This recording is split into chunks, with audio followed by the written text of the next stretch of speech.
Yo les gens, c'est moi Takta, la livreuse d'infos la plus loufoque de la toile. Attachez vos ceintures, ça va secouer. Après le décès de Thierry Ardisson, Audrey Crespo-Mara prépare son retour sur TF1. En retrait du journal télévisé de TF1 depuis le décès de son époux Thierry Ardisson survenu le 14 juillet dernier, la journaliste Audrey Crespo-Mara pourrait revenir sur le plateau dans très peu de temps.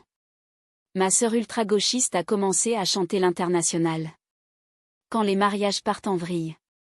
Alors que la saison des mariages s'est ouverte, 20 minutes a demandé à ses lecteurs et lectrices des anecdotes de noces qui ont dérapé.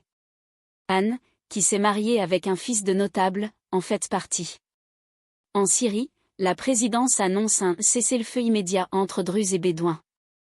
Le point sur la situation, les forces de la sécurité intérieure ont commencé à se déployer dans la province de Soueïda, dans le but de protéger les civils et de mettre un terme au chaos, a indiqué le porte-parole du ministère de l'Intérieur Noureddin Al-Baba dans un communiqué sur Telegram.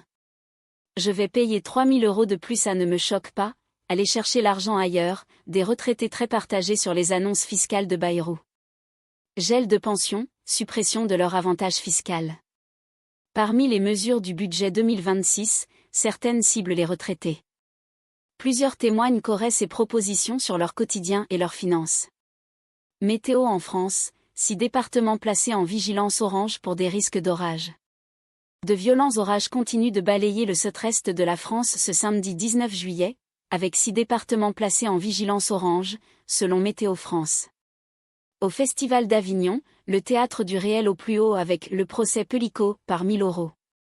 Dans une soirée qui fera date, le metteur en scène suisse a transposé sur scène, vendredi 18 juillet, les 4 mois d'un procès hors norme, avec une rigueur sans faille et en évitant tout sensationnalisme. Avec l'accord de Bougival, la crainte d'une perte de la Nouvelle-Calédonie est-elle fondée? Après les émeutes meurtrières de 2024, le projet d'accord a été salué comme une avancée historique. Mais il fait aussi grincer des dents, en particulier à l'extrême droite. Tour de France, Vingegaard est satisfait malgré sa 2e place. 2e du contre-la-montre, derrière l'intouchable Tadej Pogacar, entre Loudanvielle et Peyragudes, vendredi, Jonas Vingegaard s'est félicité de sa performance malgré de nouvelles secondes lâchées à son principal adversaire. Pourquoi vous devez attendre avant de vous baigner dans la mer après de fortes pluies? De nombreuses zones de baignade sont fermées après des épisodes de fortes pluies. Car ces dernières, lessivant les sols, charrient déchets et bactéries jusqu'à la mer. La très grande majorité des amateurs de football voient les Bleus éliminer l'Allemagne et se qualifier en demi-finale de l'Euro. Selon un sondage du baromètre Sport Odoxa, 91% des amateurs de football voient les Bleus éliminer l'Allemagne samedi, 21 h, et se qualifier en demi-finale de cet Euro 2025.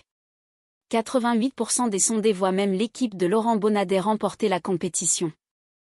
C'est le moment de dire au revoir, mais ne vous inquiétez pas, je serai de retour demain pour une nouvelle dose de rires et de réflexions. À très bientôt.